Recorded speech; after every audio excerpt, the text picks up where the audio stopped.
Em nome de Jesus, queremos neste momento, Pai querido, colocar na Tua presença esse estudo que faremos sobre escatologia, que o Senhor possa, Pai, nos orientar, me dar capacitação, Pai, que nós possamos entender os Teus planos para os últimos dias. Nos instrui, nos capacita, Pai. Oferecemos ao Senhor, em nome de Jesus. Amém. Amém. Primeira aula é um tema bem assim, parece difícil. Perspectiva escatológica do Antigo Testamento. Não tem como se falar de escatologia sem falar de Antigo Testamento. Mas eu estou falando que a gente não vai falar especificamente de Apocalipse. O que significa escatologia? Alguém sabe? Não. Alguém arrisca? Carol? Não necessariamente. Doutrina ou estudo das últimas coisas. E essas últimas coisas, elas podem ser tanto no passado, como no futuro, como no presente. A gente vai explicar isso. O termo escatologia, e aí você quer que você entenda que você vai ter uma aula de teologia, não tem como sair de uma coisa profunda. Então por isso a gente vai bem devagar, você vai perguntando quando você tiver dúvida. E isso vai ser muito legal para a tua formação como cristão. Pastor, eu tenho 30 anos de crente. Não importa. Talvez você nunca tenha parado para entender o que é isso. Alguém falou para você uma coisa e você entendeu como verdadeira e você continuou caminhando. E como a ideia minha em todas as coisas que a gente ministra, é gerar no seu coração uma construção de algo. Não simplesmente eu falar alguma coisa, vomitar para você, você tem que aceitar. Então nós vamos construir, cada um vai construir a sua escatologia. Amém? Por isso nós vamos com calma e vocês vão perguntando. Mas o primeiro conceito é: escatologia significa doutrina das últimas coisas. Geralmente tem sido entendido como referendo-se a eventos que virão acontecer, que foi a Carol falou. Quando a gente pensa em escatologia, a gente pensa em algo que vai acontecer, relacionados tanto com o indivíduo, e aí nós temos uma escatologia relacionada com o indivíduo, com a pessoa, e também tem escatologia em relação ao mundo. São duas escatologias diferentes. Com relação ao indivíduo, é dito que a escatologia se ocupa de assuntos como morte física. O que acontece depois que morre? Imortalidade. Depois que você entra, ou você, através da morte, através do fim dos tempos, quando o Senhor vem buscar a noiva, você passa a ser uma pessoa imortal, você não morre mais. A partir do momento do fim das últimas coisas, quando acabar tudo, você não vai morrer mais. Tanto que as pessoas que não forem salvas, as pessoas que não estiverem inseridas no reino de Deus, elas vão passar a eternidade no lago de fogo e de enxofre, que é diferente de inferno. Tá?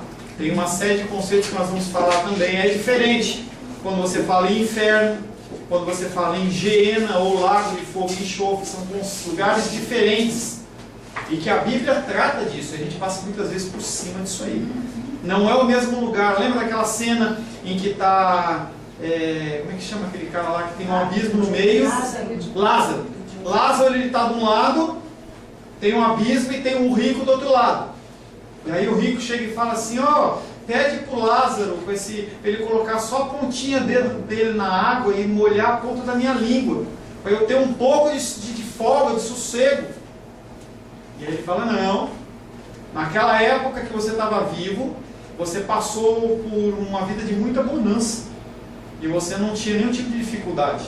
Não só no sentido de passar dificuldade financeira, mas você não era uma pessoa, que nem a gente falou na primeira parte da aula, você não era uma pessoa que vivia como um salvo de Deus.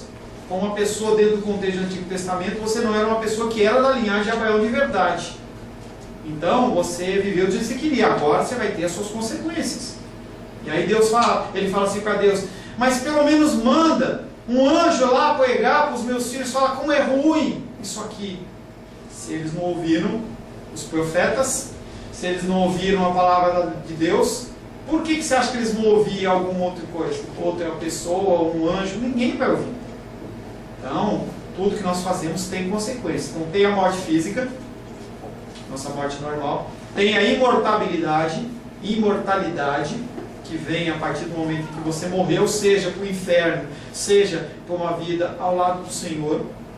E tem o estado intermediário. Pastor, é o, como é que o católico chama lá? O Purgatório. Purgatório?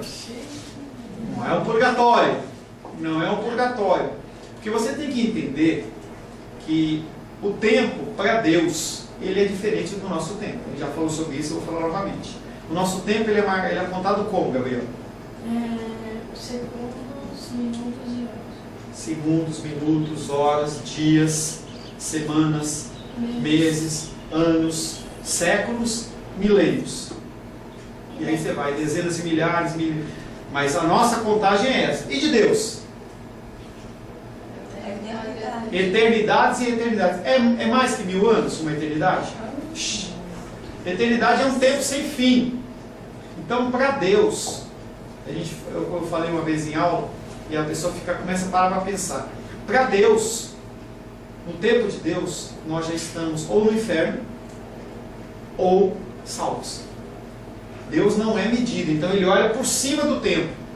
O tempo de Deus não é um tempo cronos, tempo medido cronologicamente, cronos, C-R-O-N-O-S, cronos é o nosso tempo.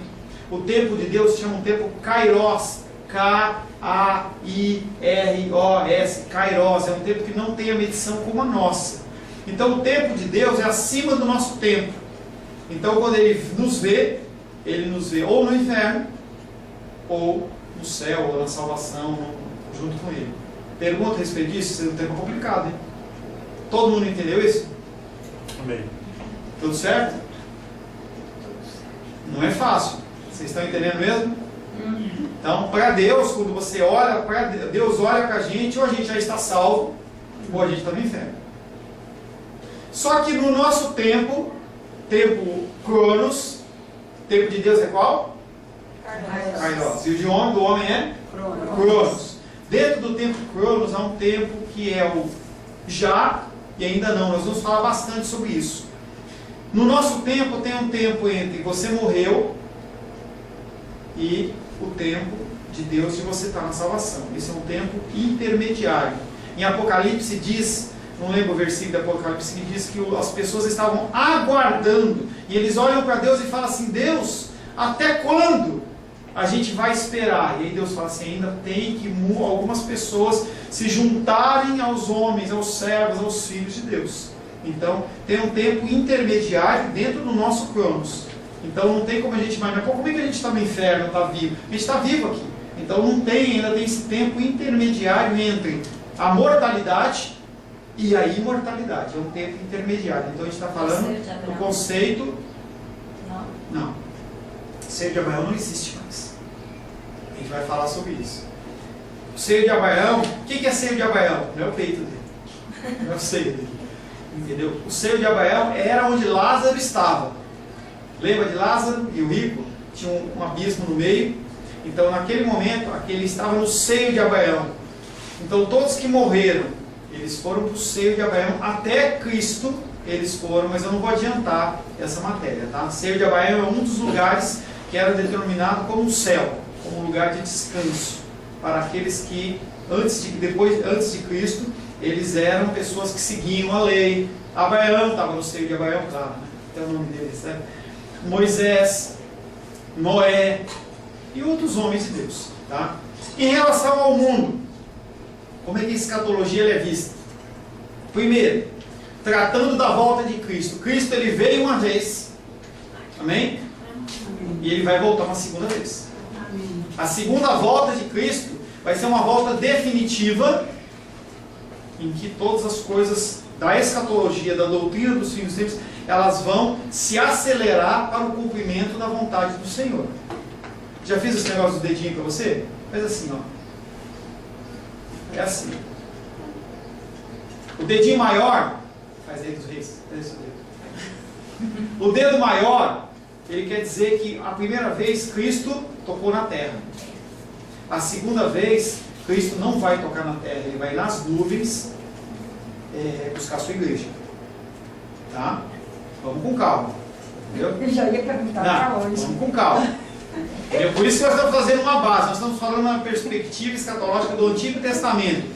A gente tem que construir o Antigo Testamento, a escatologia do Antigo Testamento, construir assim, do Novo Testamento, para começar a tratar. Porque senão eu vou passar um conceito para vocês e vocês vão só aceitar esse conceito e não vai ter um raciocínio na cabeça. Eu quero que você tenha um entendimento da coisa. É que nem aceitar Cristo como Salvador. Ou você aceita Cristo como Salvador, você vai para o inferno.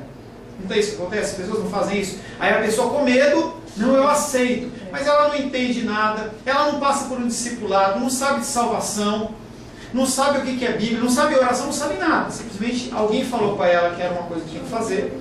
Como a gente olha para a Luísa e fala, Luísa, você tem que comer verdinho. Não quero. Come aí, não quero. Aí ela acaba comendo na marra, porque a gente fala para ela comer. O médico chega para a gente e fala assim, evita fumar, evita beber, faça exercício físico, mas ninguém explica para a gente. Algum médico já sentou com você e explicou por quê? Aí simplesmente fala. E quando a pessoa, o ser humano, quando recebe conceitos falados, muitas vezes ela não aceita, ela é convencida, mas ela não é convertida naquele assunto. Quando a pessoa explica todo o conceito, ela tem uma base. Por isso que é uma coisa que a gente tem que aprender. Quando a gente ensina os nossos filhos, a gente tem que explicar por quê. Às vezes a gente repreende os filhos. Por que você não vai fazer isso? Porque eu não quero. O conceito não é esse. Você tem que explicar dentro de uma família bíblica, explicar por quê, entendeu? O que acontece biblicamente. Seria o correto. Muitas vezes a gente falha em relação a isso. Primeira coisa, tratando da volta de Cristo. A escatologia trata da volta de Cristo. Segundo, ressurreição geral. Quem vai ressuscitar? Todo mundo. Todo mundo que morreu vai ressuscitar. Uns para a glória e os outros para a condenação. As duas são manifestações da glória e da vontade de Deus. Todos vão ressuscitar. Juízo final. Vai ter juízo? Vai ter juízo. Deus ele vai estar perante você, entendeu? Ele vai te apresentar tudo que você fez, tudo que você não fez. Tem gente que fala que é um DVD, tem gente que fala que é um filme, um telão, não sei como vai ser. Mas naquele momento do juízo, você vai estar perante Deus, sem nenhuma credencial, sem nenhuma patente de pastor, bispo, apóstolo, nem coisa nenhuma. Você vai estar perante o Senhor e vai se passar tudo que você fez ou que você deixou de fazer. Naquele momento vai ser um momento duro. Deus vai falar para os salvos e para os não salvos. Tem nomes diferentes. Porque o juízo dos salvos ele vai ser diferente do juízo dos não salvos. A gente vai falar mais tarde sobre isso.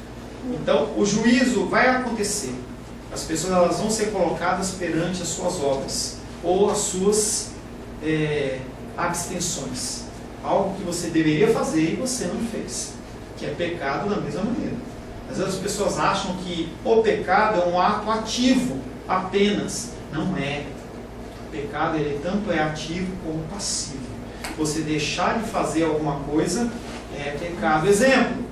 Jesus Cristo fala assim, eu estava com fome, você não me deu de comer. Eu estava com sede, você não me deu de beber. Eu estava na prisão, você não me visitou. Eu estava no hospital, você não me visitou. Pastor, eu não gosto da prisão. Pastor, eu não gosto do hospital. Aquele cheiro, entendeu? É tão ruim. Mas e quando você fica doente? Você não quer receber uma visita? Quem não gosta de receber uma visita quando está doente? Então, a omissão também é pecado. E a escatologia em relação ao mundo também fala sobre o estado final das coisas. Como que vai ficar esse mundo? Porque em Pedro, só adiantando, ele fala que ele vai vir com fogo. E ele vai mudar essa natureza. Será que ele vai queimar tudo? Vai fazer que nem aquelas massinhas, sabe? Aquela massinha, que você tem a massinha, você faz, você não gosta, você amassa tudo e faz uma nova. Como será que vai acontecer isso? O estado final de todas as coisas. Mesmo concordando em que a escatologia bíblica inclui os tópicos que nós falamos agora, nós temos que insistir em que a mensagem da escatologia bíblica será seriamente empobrecida se nela não incluirmos a situação presente do crente, é a primeira coisa. Por isso que a gente fala escatologia da pessoa. O Gabriel, por exemplo, ele é o batizado mais novo nosso aqui. Como que está a vida dele? Será que você acha que porque você tem 13 anos? Você tem 13 anos, não vai ter um juízo da sua vida? Tudo é certo, maravilhoso, porque você é cuidado como o filhinho do papai, filhinho da mamãe Glenda, cuidado pela vovó Naudiceia. Perante Deus, você tem uma situação, você especificamente, entendeu? E os outros adultos, né? Você especificamente, junto dos outros adultos, nós temos um posicionamento diferente perante Deus do que a B, a Aninha e a Luísa. É diferente. Então, qual é a situação presente? Qual que é a situação presente do crente? Em relação ao quê? A palavra de Deus. Ah, mas eu não leio a Bíblia. Azar seu. Porque a Bíblia está aqui para ser lida. E você vai ser julgado nós vamos ser julgados a partir da Bíblia. Se você não conhece a legislação, o azar é seu. Porque a palavra está sendo pregada, ela está sendo exposta, e cada vez que você aprende, você vai ser julgado em relação a isso.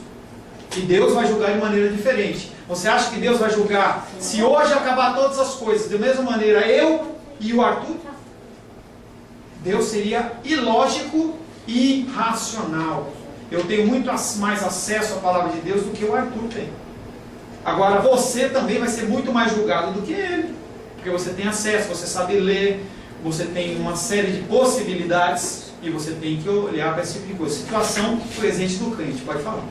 Então quer dizer que assim, os batizados vão ter. Vai ser diferente o juízo dos não batizados? Primeiro que aí que está, é um conceito que a gente estava conversando com a Luísa. E aí eu vou abrir o parênteses com a Carol. Tem coisas que eu vou dar andamento na conversa e tem coisas que eu vou cortar, porque a gente vai tratar depois. Esse assunto que ele perguntou é um assunto pertinente. Faça a pergunta de novo, mais alto. Que se o juízo vai ser diferente entre os batizados e os não batizados. Vai haver um juízo diferente de batizados e não batizados? Primeira coisa que a gente tem que entender. Esse batismo é um batismo de coração ou é um batismo de água? Tem diferença? Claro que tem diferença. Tem muitas pessoas, milhares de pessoas, se não milhões de pessoas que são batizadas e não são salvas. O ato batismal, ele é simplesmente um símbolo de algo que você tem que ter como vida. Porque o batismo nas águas, ele é um batismo no arrependimento. Você está olhando, quando você se batizou, mesmo que você não soubesse.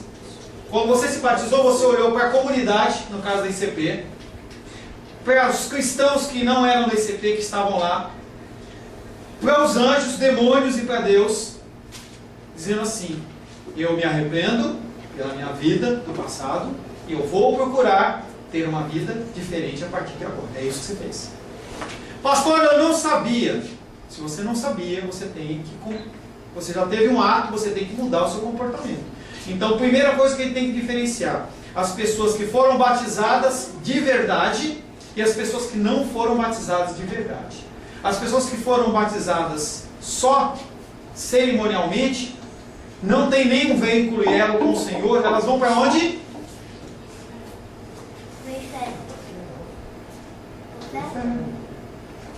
Pastor, mas a pessoa foi batizada, ela foi diácono, ela foi presbítero. A resposta de Deus é: e daí?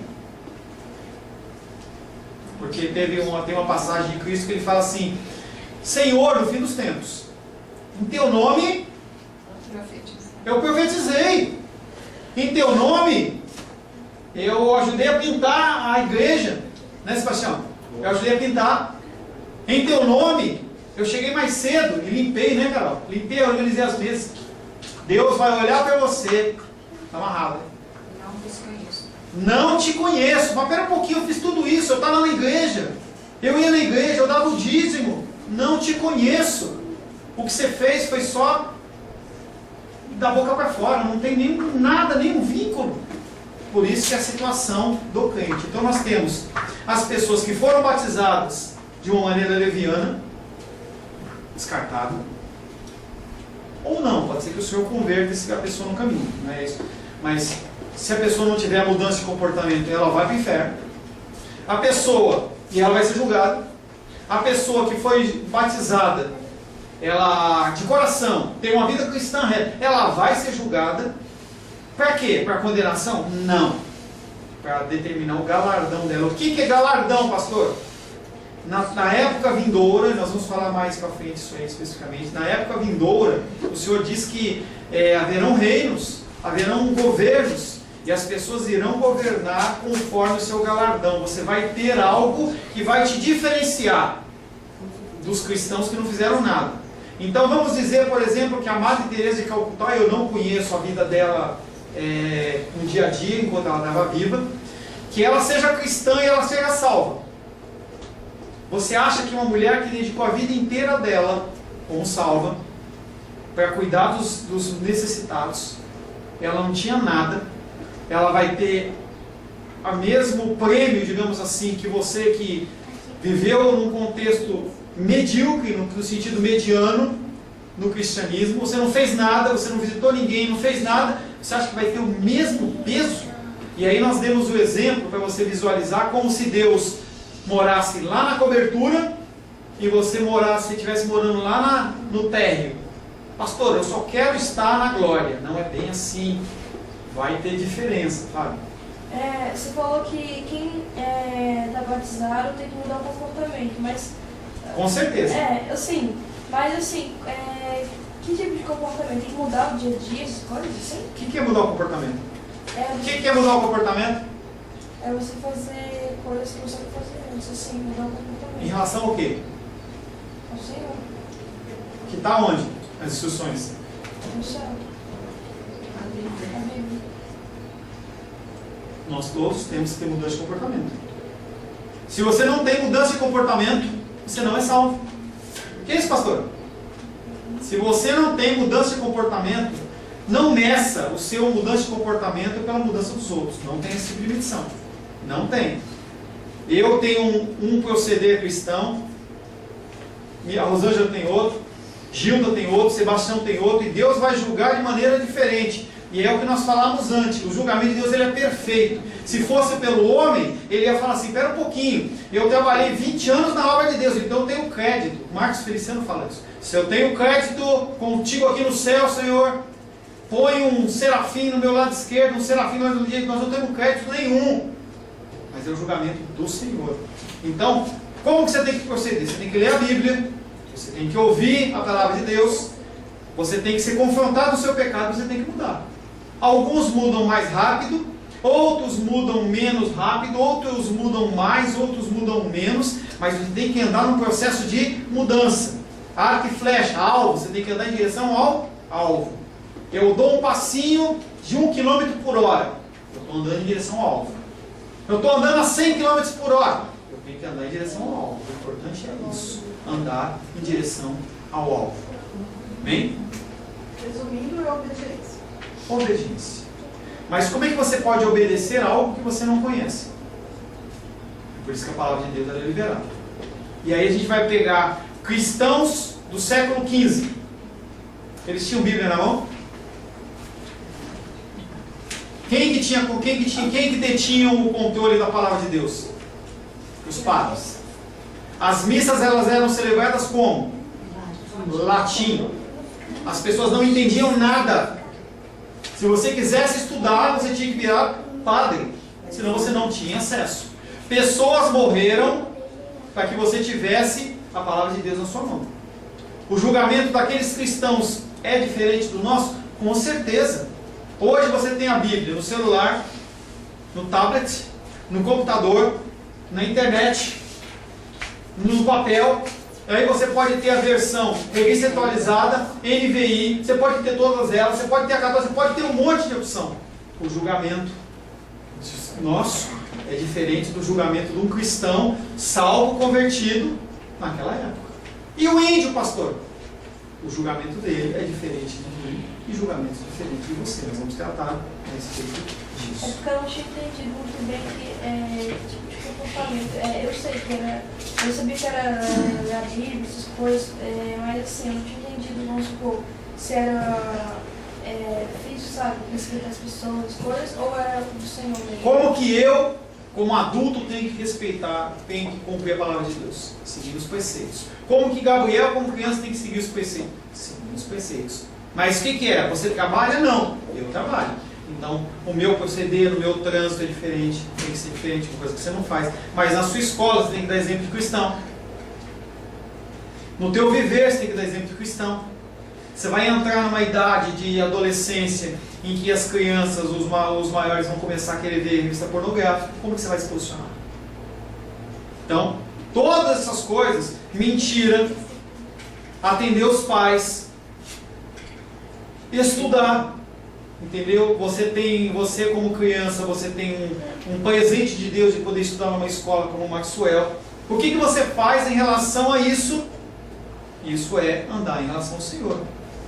Porque Deus que está concedendo essa capacidade do Sebastião de trabalhar, a tua mãe de cuidar de vocês e você poder ir para a escola. Então vocês têm que honrar isso. Por isso que quando eu dou aula de teologia, e não é diferente de falar isso que eu falei com o Gabriel, falar para a teologia, quando eu vou lá, eu começo a falar com o pessoal, as pessoas, eu falo com elas sobre horário, eu falo com elas sobre ser fiel no trabalho, porque o estudar teologia, mais do que qualquer coisa, é um benefício que Deus está dando. Disposição, capacitação, financeiro, todas essas coisas são bênçãos do Senhor para nossas vidas. E nós temos que entender isso. Então nós estamos falando da situação atual do crente. Como que você está perante o Senhor, perante a escatologia? Porque você crê que Jesus Cristo vai voltar? Amém ou não? Amém. Como é que você está vivendo em relação a isso? Não é só ficar esperando. Você vai querer pegar o ônibus, você sentar lá, você não pode fazer nada, né? Você está lá sentado. Mas, na relação ao cristianismo, você tem coisas que você tem que fazer. Gildinha casou, Daniel. Não, acabou, agora não tem que fazer nada. Eu sou aposentado. Entendeu? Meu filho já está criado, os filhos estão tudo casados. Coloca as pernas para cima e está tudo certo. Negativo. Nós temos responsabilidades. Conforme nós vamos vencendo fases, o Senhor ele vai nos trazendo novas fases. Amém? Amém. Por hoje é só, pessoal. Tá? Semana que vem eu vou estar em outro voo, eu estou começando por escatologia. E entenda que nós falamos sobre princípios básicos que são importantes.